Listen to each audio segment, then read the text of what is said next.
Hello everyone. This is not a story for the faint of heart. Today, we will be stepping into the darkness of the most gruesome cases, where evil not only exists, but also leaves bloody and haunting traces. This is Real Gruesome Murder Cases, a series of true stories about murders that made the whole world shudder.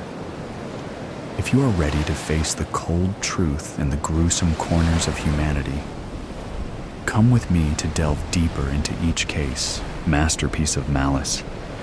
In the bowels of a towering skyscraper that touched the clouds, in a room devoid of natural light, sat Japheth, a man whose fingers danced over the keyboard like a pianist lost in the throes of a concerto. With a pair of silver-framed glasses perched on the bridge of his nose, Japheth peered into the bright screen before him. Surrounding him were his colleagues, collectively known as the Warriors, each a genius in their own right, defending a massive financial empire from the dark underbelly of the digital world. The company they worked for managed the assets and transactions of millions, safeguarding the economic backbone of numerous nations. This was a responsibility the Warriors did not take lightly. Yet, for all their collective brilliance, none were quite like Japheth. He had an artist's soul, finding beauty in the complex interweaving of code lines, seeing symphonies in the arrangement of algorithms. To him, code was not just functional, it was beautiful.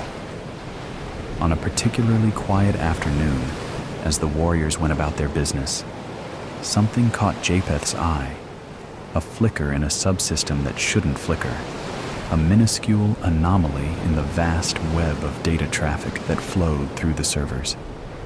He paused, adjusting his glasses, his fingers momentarily frozen above the keys. Then, with a flurry of keystrokes, he isolated the section of code responsible for the irregularity. His eyes widened. The code was ingenious, an awe-inspiring masterpiece of layered algorithms, cryptographic obfuscations, and data manipulations. Yet, it was malicious, designed to siphon off minute fractions of transactions, accumulating them into an offshore account. It was as beautiful as it was dangerous, a digital dragon hiding in the complex labyrinth of financial transactions. Japheth should have felt outrage, maybe even a surge of warrior-like adrenaline to slay this dragon. But he felt none of that. Instead, he felt a pang of admiration. Could one admire the craftsmanship of a weapon designed for harm? "Everything okay, Japheth?" asked Alara, one of the Warriors and the team's cryptography expert. She had an intuitive sense when something was amiss. "I've found something," he said cautiously. "Something extraordinary, but malevolent." Alara rolled her chair over to Japheth's terminal and scanned the displayed code. Her eyes narrowed. "This is the most advanced piece of malware I've ever seen. It's beautiful." "That's just it," Japheth replied. "It's too beautiful to simply exterminate. This code, the dragon, let's call it, is like a rare species discovered in the wild. It's incredible, Alara. It feels wrong to simply destroy it." She looked at him, understanding the conflict that stirred in his soul. "Japheth, it's stealing from people." I know. He cut her off. "I'm not saying we let it continue. I'm saying, can we convert it? Use its elegance for something good?" Alara sighed. "That's risky, and you know it. Besides, we'd need to trace it back to its source, figure out its origin." Japheth looked back at the screen, contemplating. The dragon had probably accumulated a small fortune by now, sitting in an account somewhere, untouchable. In an odd way, the dragon was the epitome of the greed and avarice their financial institution sometimes perpetuated. Could they use it as a force for good? Suddenly, an idea dawned on him. What if they could repurpose the dragon to serve the public good while catching the original creator red-handed? What if they could turn this artwork of maliciousness into a masterpiece of justice? The dragon was a dilemma, a moral and aesthetic quandary. It was the epitome of what Japheth loved and loathed about his work. Beautiful code used for ugly deeds. He looked at Alara, resolve solidifying in his eyes. We have to try. If we don't, we're just as bad as the person who created it. She met his gaze and nodded. All right, let's cage the dragon and see if we can turn it into a guardian angel. As Japheth's fingers returned to the keyboard, he felt a renewed sense of purpose. He was a warrior, yes, but also a coder, an artist at heart. And artists don't destroy art, they transform it. He began the arduous process of dissecting the dragon, peeling back layers of code as if they were scales, seeking to understand its fiery breath and its majestic wings. As his fingers wove new commands into the old algorithms, Japheth felt as if he were part of something larger, a symphony of chaos and harmony, code and conscience. It was a delicate task, full of risks and unknowns. But if it worked, they would not only have thwarted one of the most sophisticated financial crimes in history, but they would have also transformed a weapon of greed into a tool of justice. The dragon's fate now lay in Japheth's hands, poised between destruction and redemption. And for the first time in a long while, he felt like a true warrior, armed not just with skill, but with the moral fiber that transformed mere code into something profoundly, deeply human. Japheth spent days in a complex dance with the dragon. His screen was a blur of recoded algorithms, tested and retested to ensure they did exactly what he intended. He had convinced the warriors and even upper management to allow him the time to train the dragon, to harness its code for something beneficial. With each keystroke, he refocused the dragon's intent, directing it to identify vulnerabilities within their own systems, gaps that other malicious entities could exploit. It would be a guardian angel, albeit one birthed from malevolent genius. Alara was beside him every step of the way, providing the cryptographic lock that would contain the dragon and ensure its transformed code could only be used for their defined purposes. Finally, after endless cups of coffee and sleepless nights, they had done it. The dragon was tamed, its complexity now a force for good, patrolling the data corridors and alerting them to the weakest links. It was the network's newfound guardian, designed to protect rather than plunder. Still, there was the matter of the dragon's creator. Despite their efforts to trace back the malware's steps, the person behind it remained elusive, a ghost in the machine. Funds that were diverted remained in limbo, untraceable and untouchable, hidden away through a complex web of cryptocurrency transactions and offshore accounts. Whoever had made this was not only skilled, but exceedingly careful. They left no trace, no signature, nothing that gave away their identity. I can't believe we can't find him, Alara said, frustration lacing her words as they looked at the final report. The dragon was a piece of genius, but it's as if it sprang into existence out of nowhere. Japheth nodded, equally puzzled and annoyed. He wanted to meet the person who could conceive such a masterpiece, understand what drove them to use such brilliance for nefarious purposes. Some artists prefer anonymity, their work speaking for them, he mused. Yeah, but this is one artist who deserves to be behind bars, Alara added. Weeks passed, and the transformed dragon proved invaluable. It flagged 3 potential vulnerabilities within the first month, each of which could have led to catastrophic breaches. It was a win for the warriors, And yet, a sense of incompleteness nagged at Japheth. Then one day, as he sifted through flagged data, he saw it. A message hidden deep within layers of encryption, appearing as an anomaly within an anomaly. It was the equivalent of a digital whisper, something so subtle it could easily be overlooked. But it wasn't overlooked, not by Japheth. The message read, "A dragon's nature is to be free. Yet, you've caged it, transformed it. Interesting. It's not often one finds a worthy opponent." Japheth felt a shiver run down his spine. The creator knew. He wanted to reply, to communicate with this enigmatic entity, but as quickly as the message had appeared, it was gone, swallowed up by the digital ether. A one-time anomaly that their systems could not trace. "He knows we changed it," Japheth said to Alara, recounting the discovery. "And he respects it in his own twisted way." "Or he's mocking us because we couldn't catch him," she countered. "Maybe it's both," Japheth mused.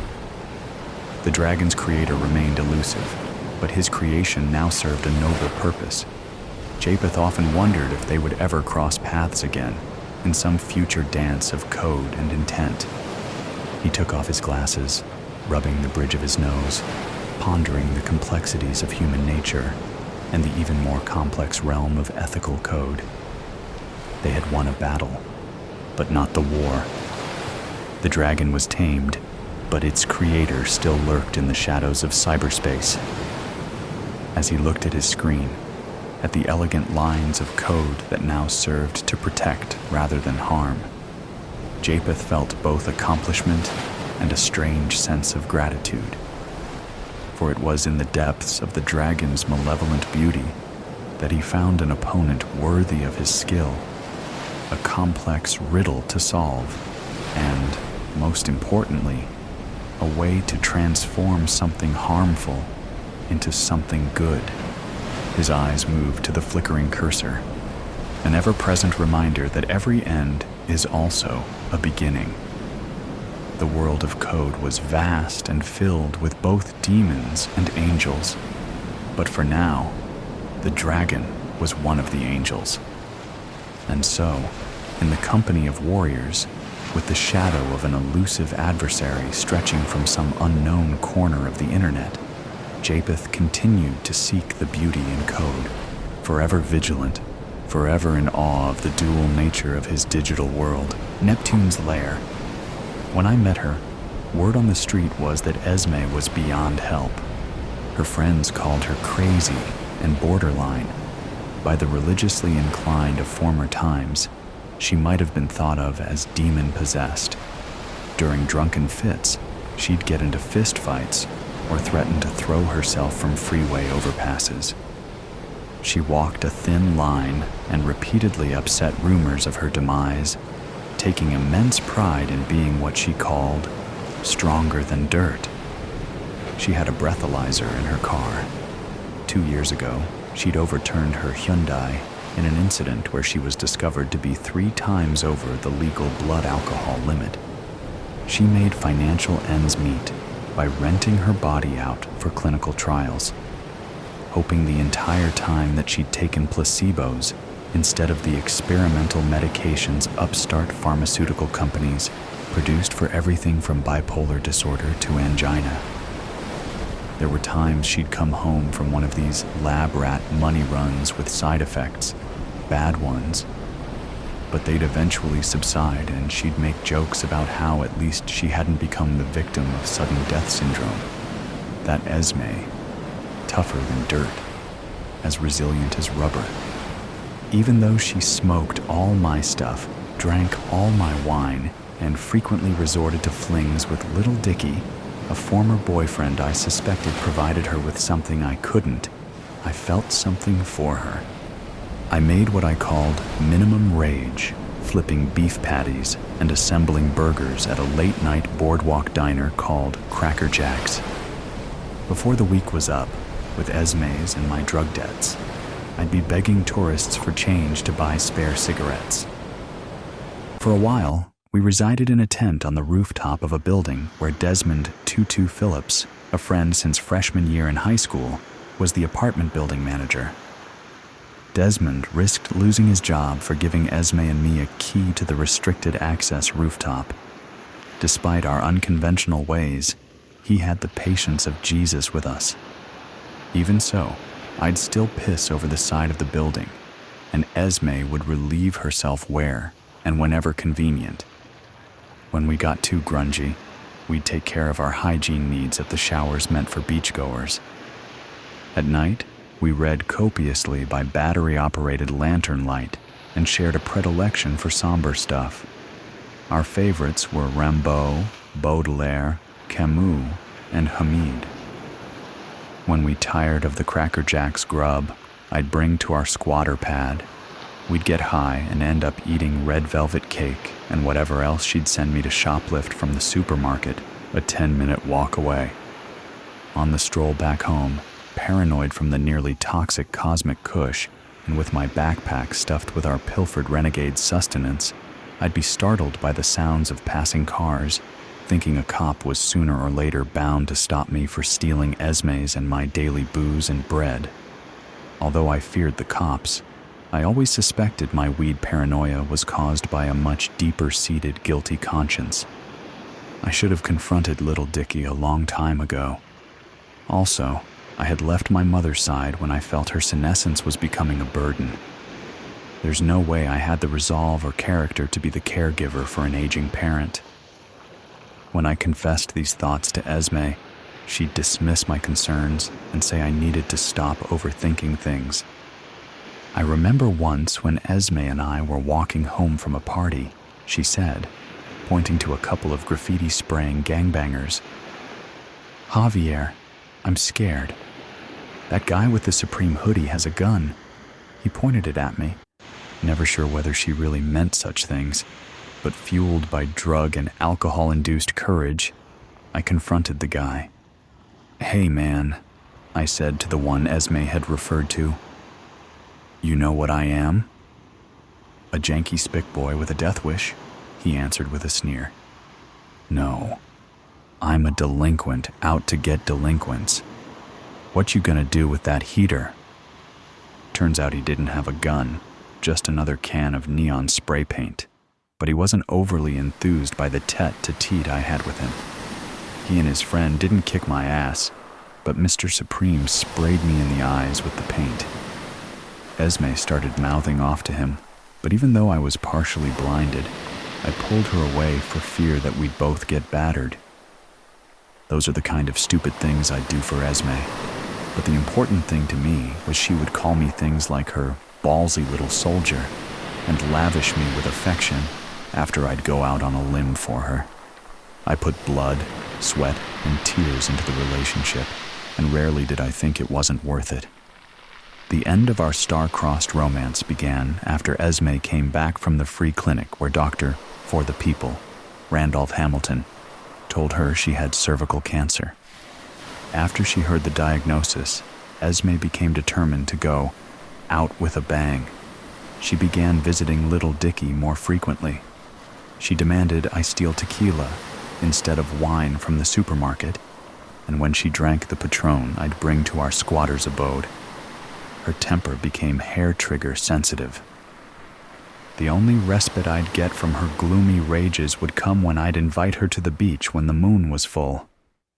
Apparently, little Dickie had something against doing things that smacked of romance or chivalry with her.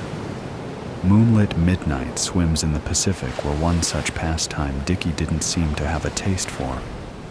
On the nights Esme and I'd sink our toes into the wet sand while the moon's phantasmagorical light reflected onto the dark side of the earth, she'd momentarily forget about her terminal diagnosis. She'd also forget about her mortal condition whenever we'd watch movies at the rooftop squat. I don't know if it's the case with most people, but when I'm high and watching a good flick, I'll hear messages in the movie's dialogue. I'll also interpret anything someone says out loud about the film to have personal relevance. I've heard these phenomena are called thoughts of reference by those in the field of mental health. Schizophrenics have them, but I guess when I'm high, I might get a little schizophrenic. Makes me wonder why I keep smoking the cosmic kush. But one night, while viewing Scarface with Esme for the 5th or 6th time, she said something along the lines of, "God, it's just so good. I can't get enough of it." To my cognitively distorting and high mind, Esme wasn't talking about the film's extended denouement where Tony Montana gets shot by his sister, then exterminates a battalion of rival narco-gangster cockroaches before he ends up floating face down, bloodied and bullet-riddled in his "The World Is Yours" Miami drug boss mansion. No, Esme wasn't talking about the film.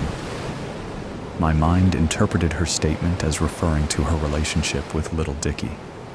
Before Montana gets the shotgun blast in the back that finally does him in, Esme exclaimed, "Jesus, we all know he's doomed." When she said that, I couldn't help but believe that she was referring to our friend and benefactor, Desmond. If for whatever reason Desmond was doomed, Esme and I would soon be off the rooftop and into the street. Nowhere for a loving couple to be, especially when one in the pair has terminal cancer. I didn't know whether Esme's words would attract fate, but I knew that her despair was making her behave more erratically. She started to break down in tears when she'd think of having to be holed up in a hospital or hospice, awaiting the inevitable during the last stages of her disease. That night after the movie, and while coming down off the perception-altering shrubbery, I decided to take a course of action. The next morning, I bought 2 tabs of acid off Tripster Todd, a boardwalk dealer of LSD, and various other hallucinogens. I told Esme that we'd go for a swim at the beach after I got off my shift at midnight. We walked to the beach at close to 2 a.m. On the way there, I picked a purple flower, whose name I didn't know from a garden in front of a well-tended house. As we walked, I put the flower in Esme's hair. The moonless night sky's inkiness was blinding. The tide was low, and we had to walk a good distance to the water. There was no one on that portion of the beach except for us. As she dipped down into the waters ahead of me, Esme expressed her gratefulness for not having any open wounds, given that a recent outbreak of carnivorous bacteria made coastal immersions risky for bathers thusly exposed. Before going waist-deep into the water, I surreptitiously took the 2 tabs of LSD I'd bought from Tripster. After letting the acid dissolve, I gave Esme a prolonged French kiss. In little time, my vision, swayed by the acid, started playing tricks on me. Although there was virtually no light on the beach, my eyes summoned a warm, radiant glow in the heavens above. "Jav, I feel funny," said Esme. I splashed her with water and told her that she was okay, that everything was going to be okay. I knew what I had to do. I played out a dialogue in my mind where I said, "You need to confess," and asked her why she was always going to see Little Dicky. In my mind, she responded, "My lips are sealed." "That's exactly what they aren't," my courageous imagination told her. We were up to our solar plexuses in the ocean. I took hold of her shoulders and dunked her beneath. She came up, laughed, then, giddy from the acid, childishly said, "Jav, I'm going to die." I said, "No, you're not, love. You're going to live forever. Remember, Esmeralda Lucero is tougher than dirt." I repeated the dunking gesture, this time less playfully, taking a fraction of a second longer than Esme deemed comfortable for her to be under the tide. The 3rd time I dunked her was even more forceful. She struggled in my grip under the water. I crossed a threshold. She freed herself from my hold, surfaced, then said, "What do you think you're doing?" More in the form of an exclamation than a question. I smiled. The white of my teeth infuriated Esme more. It's not funny, you hijo de puta. Why do I feel like I'm tripping? She screamed before trying to dig her nails into my eyes. The time had arrived. I knew the cure. I put her neck into a vice-like hold in the crook of my right elbow and dunked her under the dark waters again. Her arms flailed about. She tried to kick, she writhed, but I held fast. I could hear her submerged cries, but they were muffled and accompanied by an upbubbling of exasperated air. Her writhing gradually slowed down until she managed a last, weak exhalation and final spasm, and then yielded her spirit to the Pacific Ocean. I left her body floating where I had drowned it.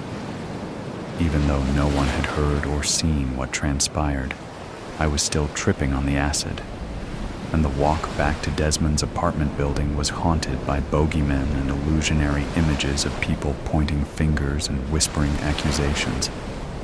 I climbed the stairs to the rooftop where my unhoused person's hovel was located, lit a cigarette, and was overcome by an urge to write a song. I took out my notebook and a pen and started scribbling. Moonless night, world's delight, me, you drowning, out of sight, we fear most. Give up the ghost, but before we do, let's make a toast on our tongues. Still feeling young, summon moon, and avoid the sun. We'll be scared, 'cause we've dared. Court Pluto, in Neptune's lair. I put the pen down, satisfied with the verses, and thought of the poor and beaten down, of the fact that we are all victims to the onslaught of implacable and incorrigible time. I thought of what could have been, and of what now would never be between Esme and me. After another cigarette, I laid on my rooftop sleeping bag, unable to forgive myself, despite my best intentions, for the simple thing, the merciful thing I'd done. Before I knew it, I had cried myself to a still and unrepentant slumber, the sleep of both the wolf and the lamb, of the innocently voracious and the imperfectly innocent, the interstellar murder hobo, First Trooper Lundgren Morrissey, Constabulary Grid. 7H6 of Earth's solar militia woke drowsily from what felt like a thick fog tinged green with a mild sense of nausea. He wasn't uncomfortable, but understood the night was over, and his hangover was coming, slowly creeping into his body from a distance. What did I do last night? I remember the girl Adrian sent, and drinking, so much drinking. He didn't feel much concern over his lack of memory. It wasn't his first blackout. Some memories always returned, and there was the footage to look forward to. He furrowed his brow as slowly growing behind his eyes, expanding over the top of his head. A headache made its presence known. It grew rapidly into a solid thump, forcing a hot gush of saliva flood his mouth, literally blushing his face with heat at the same time. Unable to control his own body, he rocked upwards to vomit, only to find himself restrained by the wrists above his head. With a viscous blub, the vomit tried to project, only to flop back into his mouth, down his chin, neck, and chest. This just induced another almighty heave, this time sensibly spilling it to his right. It pooled against his cheek. He slowly turned his face to the left in a lethargic bid to find reprieve. He took a moment to catch his breath and tried to open his eyes. The room was pitch black, and he questioned whether he had opened them at all. What did I let myself get into last night? He tried moving his legs, and found them restrained as well. Ugh, enough of this. Hello, he croaked, his throat dry. The vomit had settled in the wells of his body weight, coating the back of his neck, sticking viscously to his right cheek and chin. He was getting annoyed that the girl had left him like this. He thrashed his whole body in a vain attempt to break out with brute force, to no avail. he just soiled himself even further. Just as he cleared his throat to shout, a stark light flashed on, and a steady, mature female voice spoke. "Oh, for fuck's sake." It held no emotion. "I guess we'll need to clean this up before we begin. You drank too much. My dosage off." Lundgren tried to get a look at her, squinting his eyes against the light, exacerbating his headache. She was small, no taller than 5 feet, and very slight. Definitely not the girl Adrian sent. He didn't recognize her at all, but only really cared to consider his odds. "I have the advantage. I just need to wait. I am going to give you a paralytic I designed whilst doing a job on Io's Gravitech station. It works almost instantly, clears you up, suppresses your emotions, and has no nasty side effects. It requires a continuous dose though, so I'll add it to an IV. I'll restore some electrolytes while we're at it." He tried in vain to discern a tone in her voice. "What do you mean by paralytic?" His senses were returning to him, but only just. "Did we, fuck or something? I am digging the bondage vibe and the aftercare, but I would like to be untied now." "Oh, that's not a very good idea. At least not till you're fully paralyzed." The matter-of-fact tone sent a slight shiver down his spine. "And no, we didn't, fuck or anything." The mimicry of his voice we perfect for tone and inflection. "I need to clean you up. And to do that, I need to untie you. To do that, I would feel better if you weren't able to move. I trust my logic is clear." Lundgren considered his cool head under pressure a source of personal pride, which is why when panic started to tighten his chest, he was totally unprepared. His body froze as she stepped closer with a needle and IV bag in hand. He had no clue where they came from. It was like they had just materialized. He blinked to clear his vision a bit more, and watched as she deftly penetrated a vein on the back of his right hand with a needle, just as matter-of-factly as her words dug into his heart. She pinned the tube to his wrist with a programmable medi-strap and hung the bag on a hook on the wall. "What do you want with me?" he asked, craning his head to take a look at his surroundings. It was a stark white room with a titanium water cylinder, a sonic hygiene basin and workstation to his right. The roof was made entirely of large rectangular light panels, and there was an assortment of hooks on the wall.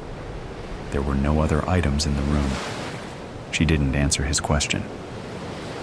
"Both the paralytic and IV will take effect soon. Then we can begin." "What's the rush?" he asked. She smiled softly, locking eyes with him. "We're on a schedule." "How long have I been out?" "Oh, about 3 hours, maybe a bit longer." Lundgren noticed the first hint of emotion. Excitement? "Just long enough for me to drug you and get you here. I must commend you on your choice of location. Ganymede really has very little law enforcement." "Where's Adrian?" "I don't find this funny anymore. Adrian's busy, and you are right to not be amused." She chuckled. It was soft and deep. "Did you know I walked out of that bar with your body draped over my shoulder? I just got into my shuttle and no one said a word. We are on the far side of Ganymede right now, in an uncharted crater. If you wanted to scream, no one would hear you." Lundgren was not ready to accept what he was being told. "I call bullshit on that." He even managed a laugh. "There is no way you could have carried me out. Look at you." He gestured at her with his eyes only. The paralytic really did work fast. She just smiled. "You are understandably confused. I suppose I could clarify by getting to the point." She closed her eyes as if she genuinely considering how to continue. As she opened them, she looked him right in his eyes.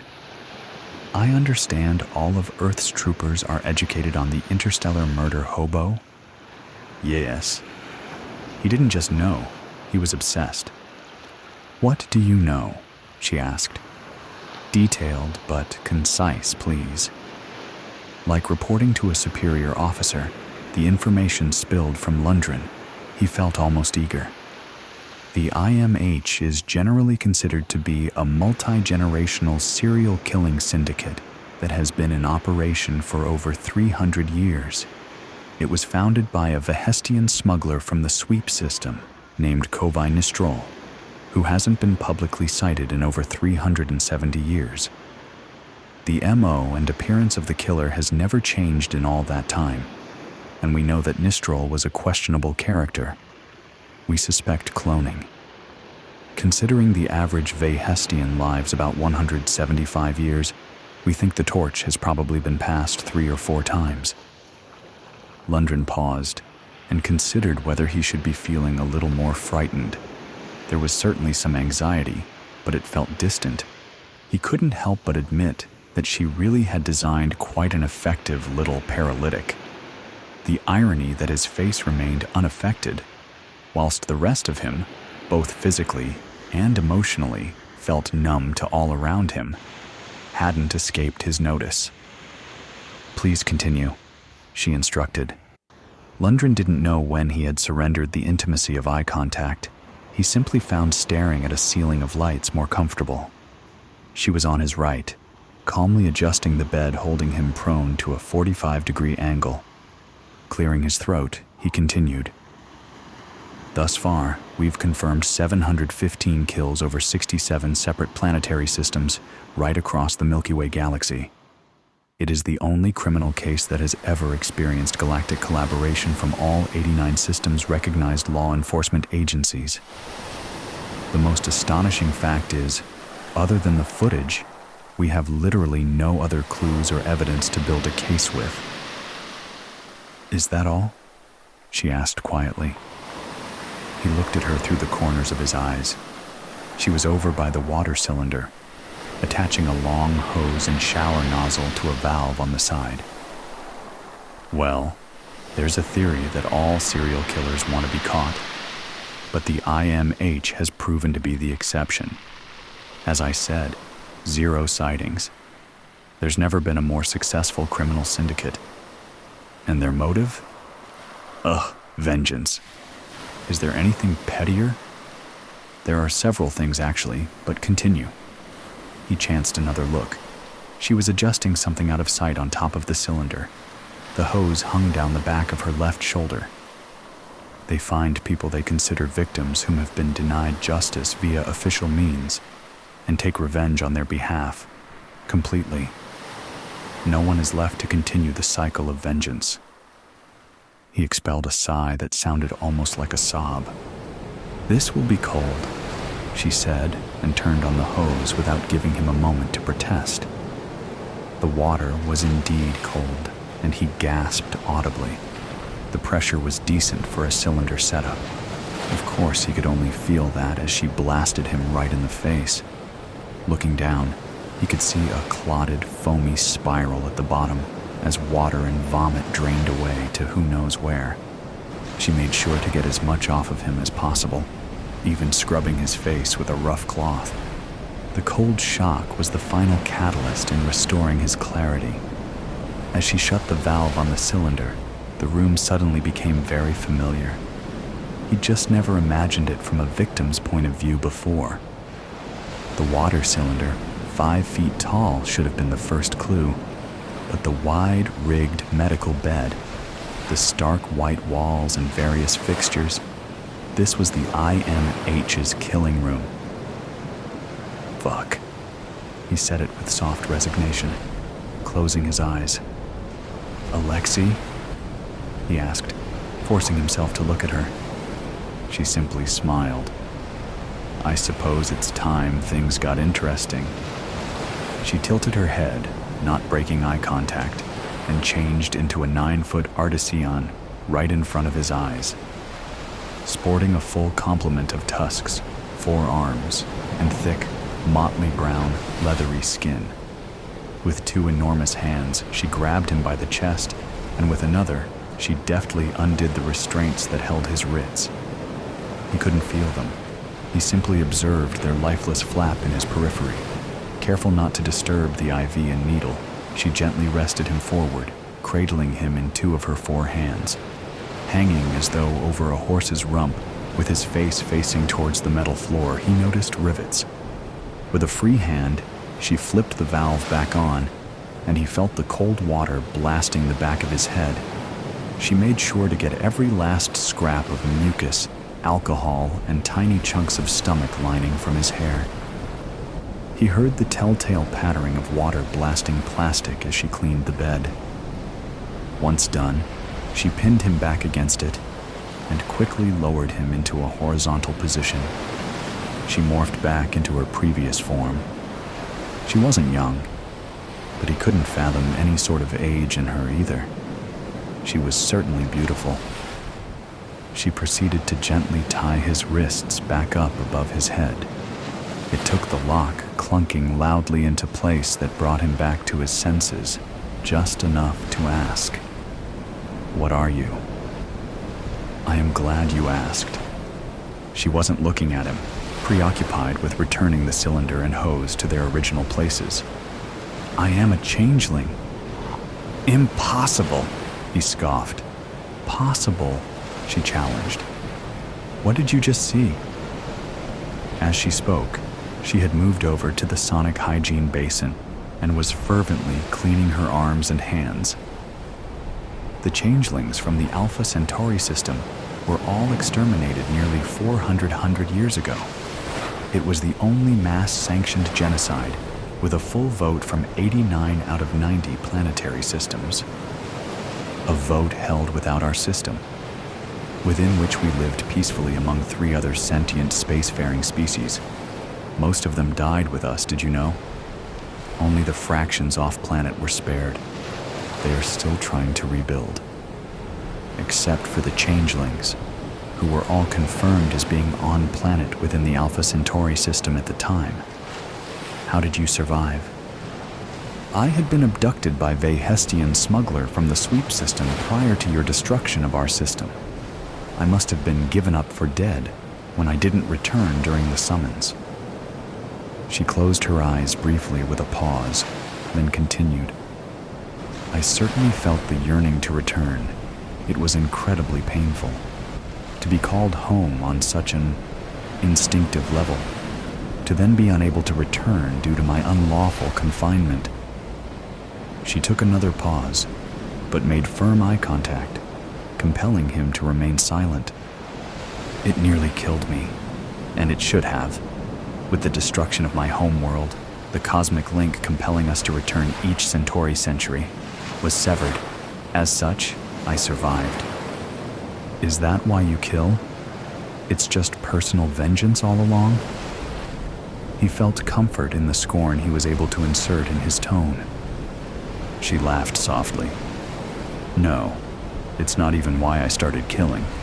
That honor rests with the smuggler who repeatedly raped me every night for 12 years, which was how long it took me to build immunity to his variety of custom sedatives, by the way.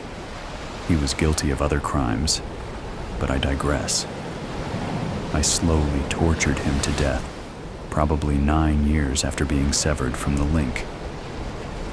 Why do you kill then? He asked as she removed the Medi-strap and IV with ease, stowing it out of sight. The effects of the paralytic will wear off quickly. She continued without a pause. I kill because 5 years after I escaped my confinement, I found someone else denied justice, someone too pure and injured to take vengeance for themselves. I cared for him very much. That was over 367 years ago. The Vehestian smuggler, you use his face for all your killings, don't you? The fear welling in his chest felt like an ocean tide. There's no syndicate either. It's just been you all along? I do, and yes. She permitted a small pause to let that sink in then. I think it's time we got on with it. She walked over to the back wall and pressed gently against it. A small, previously imperceptible cabinet opened up. Inside was a camera link-up, a large red sledgehammer, and an assortment of torturing tools.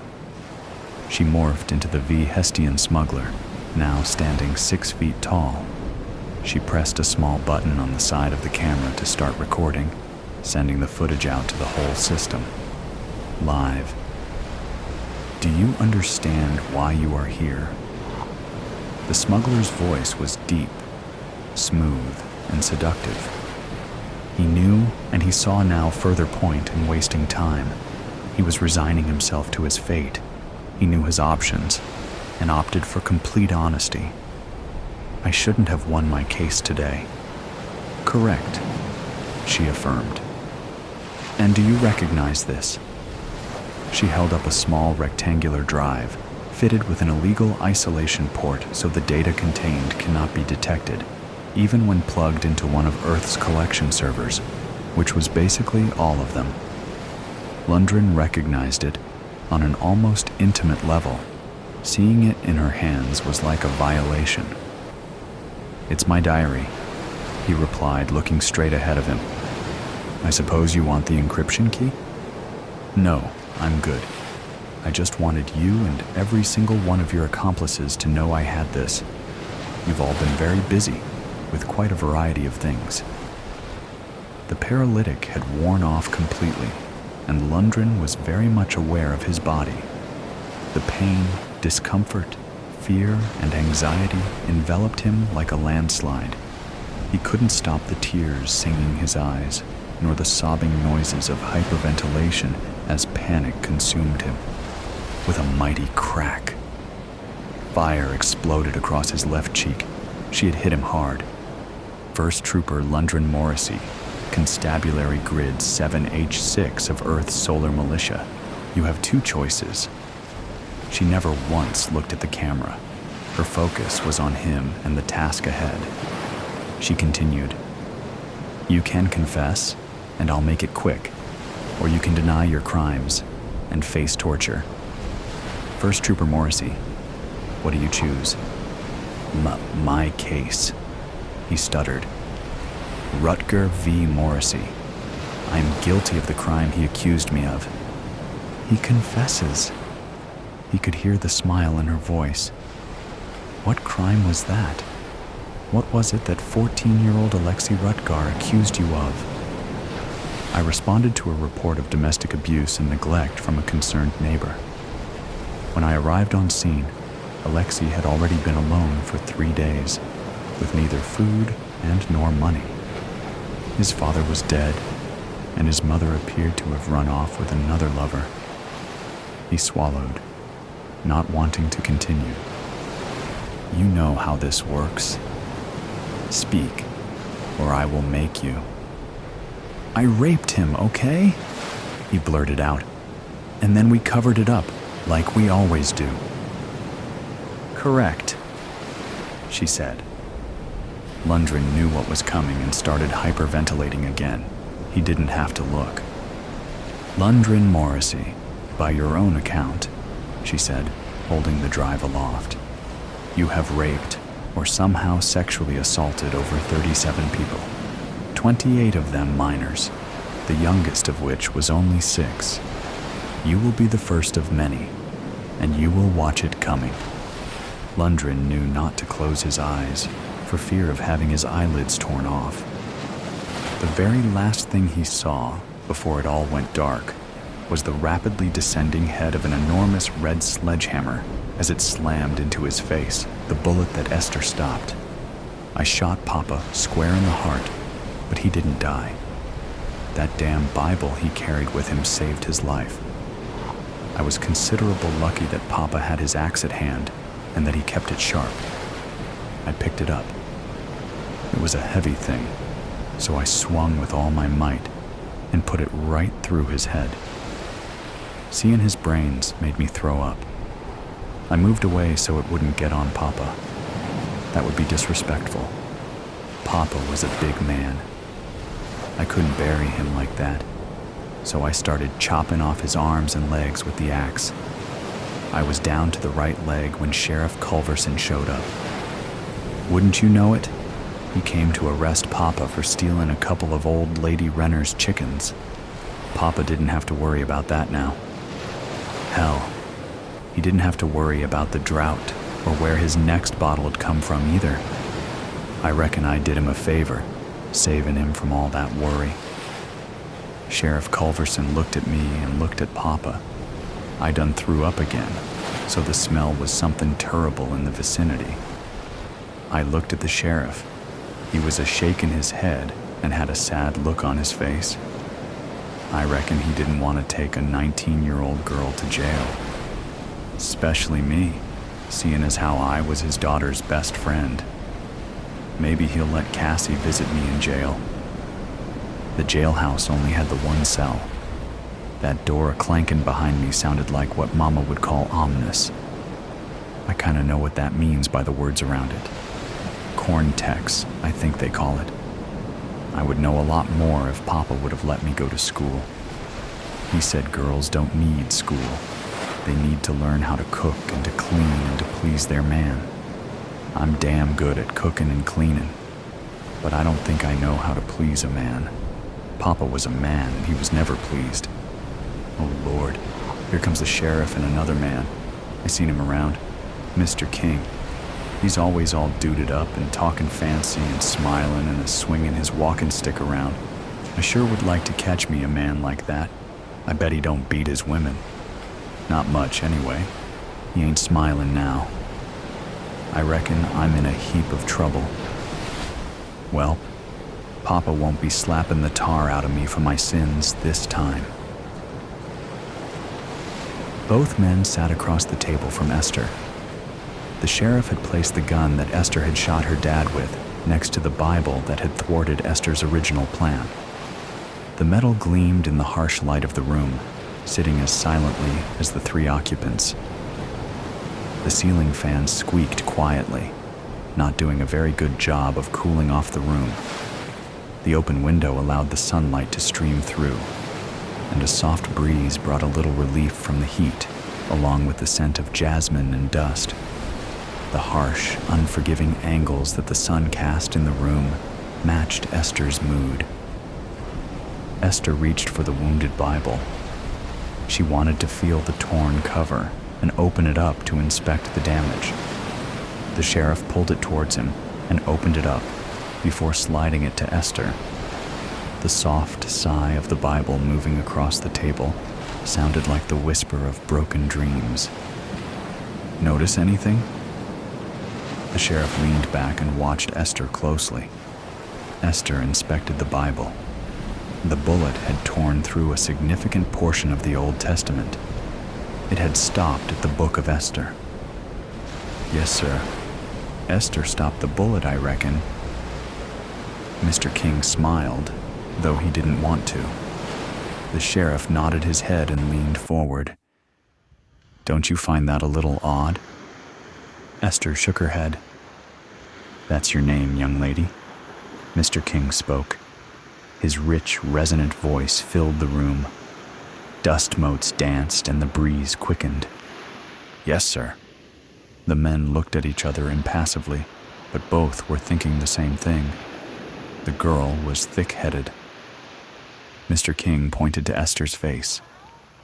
Your dad do that? Her black eye and a swollen nose did all the testifying for her. Yes, sir. Told me I should have caught a man by now, and he weren't going to feed no old maid much longer. He been drinking? Sheriff Culverson leaned back, crossing his arms. He already knew the answer. Yes, sir. Mama always says that Papa only drinks on days endin' with a Y. I reckon that's true. Esther played with her hair, twirling it between two fingers. She looked away from the men and gazed outside, lost in her own thoughts. So you decided to shoot him? Yes, sir. But the Bible stopped the bullet. Yes, sir. Mr. Kind leaned forward and stared at Esther, causing her to blush. That was when you decided to take the axe to his head? Esther stopped playing with her hair and sat still for a moment before answering. I suppose so. Papa would have killed me if I didn't kill him. You feared for your life? Mr. King continued to stare intently at Esther. "Yes, sir." Mr. King abruptly stood up and shook the sheriff's hand. "I have all I need." He left quickly, so quickly that it startled Esther. She looked at the retreating back and worried that she had offended such a gentleman. "Am I going to get the chair?" The sheriff stood slowly, as if it hurt him to do so. He closed his eyes for a moment before answering. His voice, when he spoke, was softer than Esther had ever heard it. "Number, you'll get 25 years in the women's prison in San Antone. Minimum." Esther started counting on her fingers. "You'll be about 44, Esther." "Damn, I reckon I'll be too old to catch a man by that time." The sheriff felt his chest tighten just a little at those words. "And Mama? How old'll she be?" "How old is she now?" Esther paused, deep in thought. "Says she was born in 1901. Then she'll be about 60. Esther nodded, standing and smoothing out her skirt. "Reckon she'll take me back when I get out?" The sheriff scratched his forehead and looked at the floor. "I don't know, honey. I just don't know." "Dusra, they're calling us heroes. The newspapers, that is. I suppose we are, but I don't know that I feel heroic. I do, however, feel a difference in me now that Papa's dead. Liberation would be the word. Papa would have hit me if I had ever used that word in front of him. Papa had been drinking, of course, and smacking Mama around. Cassie and I were hiding out in my room, wondering when it would all stop. At one point, I heard Mama scream. That's when I went out to investigate. Papa was pointing a gun at Mama. I didn't even think about what to do. I just did it. I stepped in front of Mama just as Papa shot. The bullet hit my Bible. Yes, I carried a Bible with me, right over my heart, but only when I was wearing overalls. It was fortunate that I was wearing them at this point. I staggered backward and fell. The impact of the bullet stunned me. Mama fell as well, trying to hold me up. That's when Cassie came charging out of the room and started to wrestle with Papa, trying to get the gun out of his hand. We heard another shot. Papa took a bullet to the gut. He died 2 hours later, in a lot of pain. Cassie stood and fairly sprinted out of the house. She came back a few minutes later with her dad, the sheriff. The look on his face was one that will not soon leave me. Pinched and drawn, with worry written clearly in the eyes. Mama should have never been home. She was supposed to go to San Antonio to see her sister, but Papa beat her so bad the night before that she refused to go. I believe that Papa beat her so severely so she wouldn't go. He was like that. Cassie shouldn't have been there either. Her father told her never to go to my house when my Papa was around, but Cassie often defied her father. Her father was so relieved that Cassie wasn't injured or killed that he never punished her. On the contrary, he hugged her tightly and kissed her on the cheek. I had never seen him do that before. I'm supposed to write a story for the newspapers. The one in San Antonio wants to give me and Cassie $50 each for our story. An astounding sum. Some rich people in San Antonio also want to give us full scholarships for college. Imagine going to college. It's in Denton, but that's even better. Cassie and I can get away from the blight of the hill country and experience a different kind of life. A different kind of life. I'm filled with a substantial happiness, and I wonder when it will leave. Never, I hope. The real hero is Mama, and I'll make sure the newspapers know that.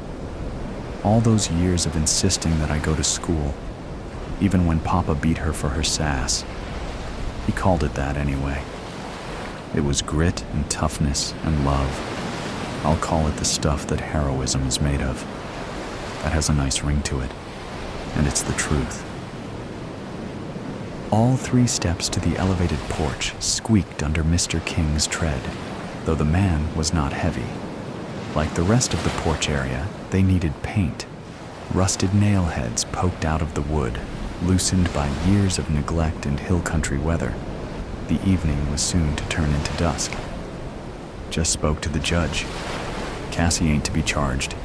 He said she did us all a favor by shooting that man. Sheriff Culverson didn't show it, but a wave of relief flooded his body. He relaxed a little and felt his breath coming easier. Mr. King sat down and lit a cigar, offering one to the sheriff. Both men took some time to light their cigars, ensuring that they had a proper draw. This was not a task, but a ritual, and it was not to be taken lightly. The sheriff went inside his house and returned in a few moments, bearing a bottle of whiskey and 2 small tumblers. Each man filled their glass to the amount desired and sipped. Mr. King grimaced at the first sip, then took a second, larger sip. I reckon she did us all a favor, sure, but it was an accident. I'm damn happy the judge was of the same mind, the sheriff said. He took another sip of whiskey and sat his glass down, concentrating on puffing his cigar and enjoying the news. You know, I'm surprised one of those women hadn't killed the man before. He sure liked to beat his women, Mr. King said. The mama, the sheriff said. Mr. King turned his head slightly. Pardon? The mama. She made that girl, Esther, get an education. I hear she took a beating or 2 for her daughter. Damn fine woman, in my opinion. Mr. King nodded and smiled. He had already heard the news. You went to visit the widow, I hear. The sheriff glanced at Mr. King and then quickly glanced away. Offer my condolences in an official capacity. The sun had disappeared behind the horizon, bestowing faint light and beautiful colors to the sky. Fireflies came out of hiding, their pinpricks of light giving the large front lawn a magical appearance, as if fairies were in attendance, as if a miracle had been bestowed. You were there for 2 hours, Sheriff. That's a lot of, condoling. The sheriff turned and stared at Mr. King, his steely blue eyes narrowing a little. Mr. King laughed and hastened to explain. The old biddies in town, you know what they're like. Most of them had you and the widow making a baby during your visit. Vicious old cats, the sheriff spat out the words. Makes sense, though. You and the widow. Esther and Cassie are best friends. They'd be tickled pink to become sisters, so to speak.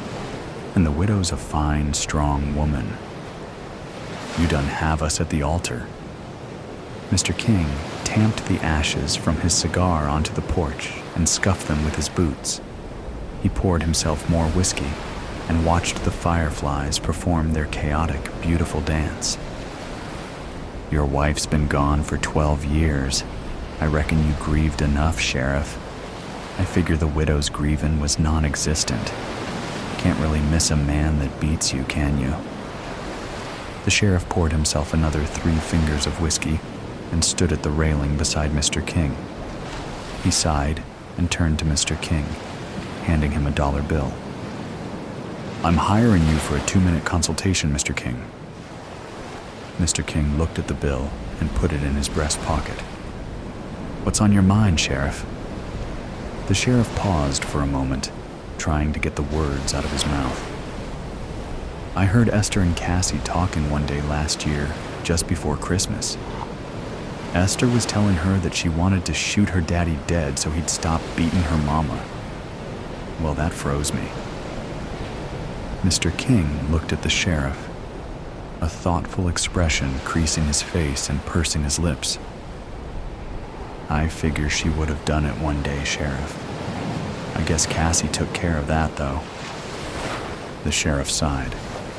I reckon. So why the dollar? We got attorney-client confidentiality now, right?